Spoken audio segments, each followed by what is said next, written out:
and welcome to Read Aloud 3, where it is you, me, and the Trinity. And today we are reading chapter 10 in 2nd Chronicles, which is not what I forecasted yesterday. I thought that I'd be reading chapter 12 today, but I didn't get through chapter 10 as planned. So we are on chapter 10.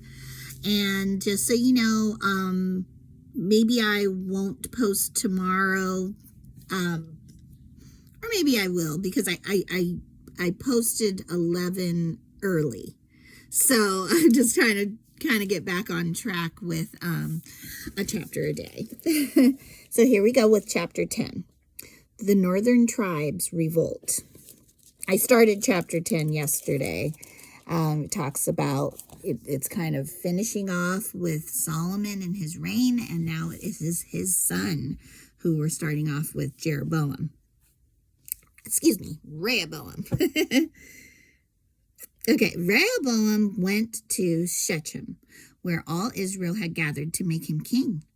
When Jeroboam, son of Nebat, heard of this, he returned from Egypt, for he had fled to Egypt to escape from King Solomon.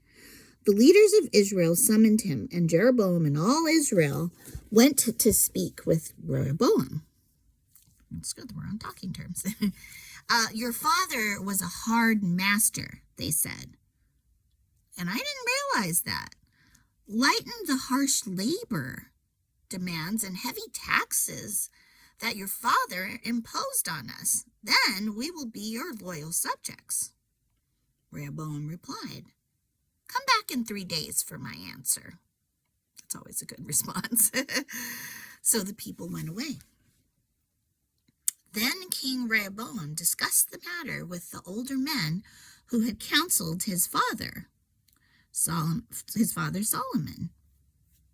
See, that this is sort of like, you have the, origin story, and then you have the story that's like, comes after it's all over. I'm like, okay, I didn't know he was a hard master, and I knew he had all kinds of wealth, Anyway, interesting. And then these are the same counselors who his father had. And the older counselors replied, "If you are good to these people and do your best to please them and give them a favorable answer, they will always be your loyal subjects." So they counseled Rehoboam that way. I wonder how they were counseling Solomon and why Solomon was so hard on them. Okay, just go with my query. But Rehoboam rejected the advice of the older men and instead asked the opinion of the young men who had grown up with him and were now his advisors. So the other thing that comes to me is that Solomon he had his own wisdom, right, from God. So somehow what he did worked for him. And I feel like it made the kingdom successful, maybe that's what it appeared to be to others. I don't know. But it does seem like the people who, were placed as counselors to the king were giving advice that was not like, break their backs and enslave them, essentially. It was more of a, treat them well and they will be loyal. That was their advice. And I would say, that if Solomon was acting in wisdom under his own wisdom and the wisdom that was provided for him by God, I would imagine that he wasn't the king that they're portraying him to be so much, because these guys were outsiders, right?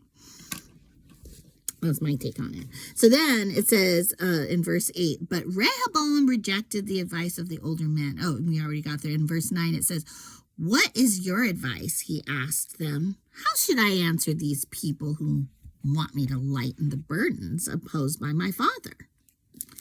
The young men replied, "This is what you should tell those complainers who want a lighter load, or a lighter burden. My little finger is thicker than my father's waist.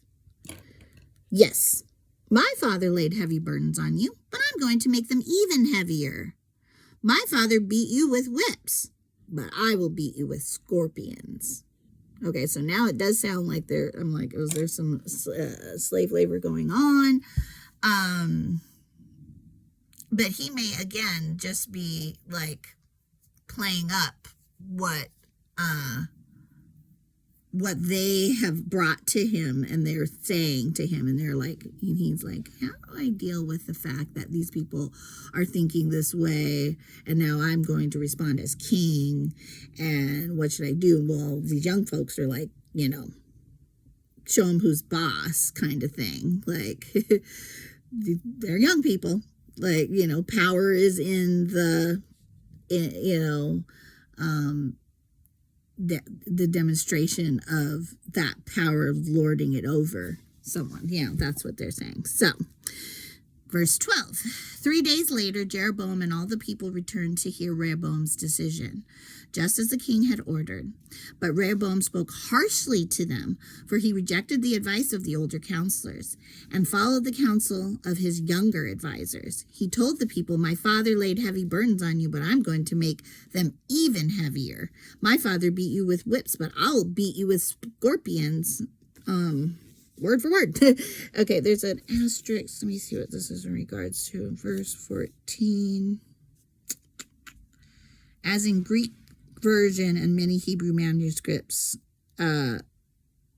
Masoretic text says, I will lay. Oh, instead of my father laid, it says, I will lay.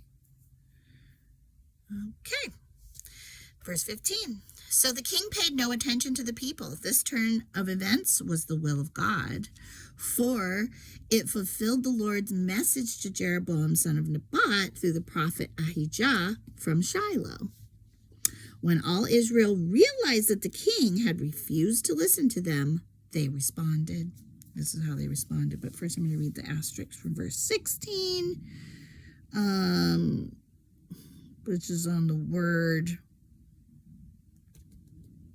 when all Israel realized. Oh, it says that the Masoretic text lacks the word realized. Okay. But they did respond. Down with the dynasty of David. We have no interest in the son of Jesse. Back to your homes, O Israel. Look out for your own house, O David. So all the people of Israel returned home. But Rehoboam continued to rule over the Israelites who lived in the towns of Judah. King Rehoboam sent Adoniram, who was in charge of the labor force, to restore order. Adoniram has another asterisk here. It says Hebrew Hadaram, a variant spelling of Adoniram. Compare 1 Kings 4:6, 5:14, and 12:18. Okay. And then it says King Rehoboam sent Adoniram, who was in charge of the labor force, to restore order. But the people of Israel stoned him to death. When this news reached King Rehoboam, he quickly jumped into his chariot and fled to Jerusalem.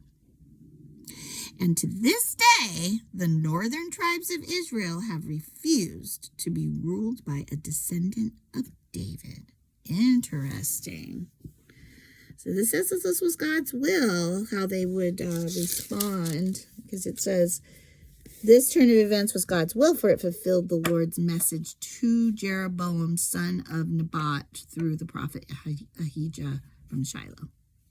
And that's like a stand of what we know about what was the Lord's message. It was just that it was his message, and it was a fulfillment of prophecy. And there may, again, have been something that I read that it's been so stagnant of how I've followed up with my reading that I've forgotten that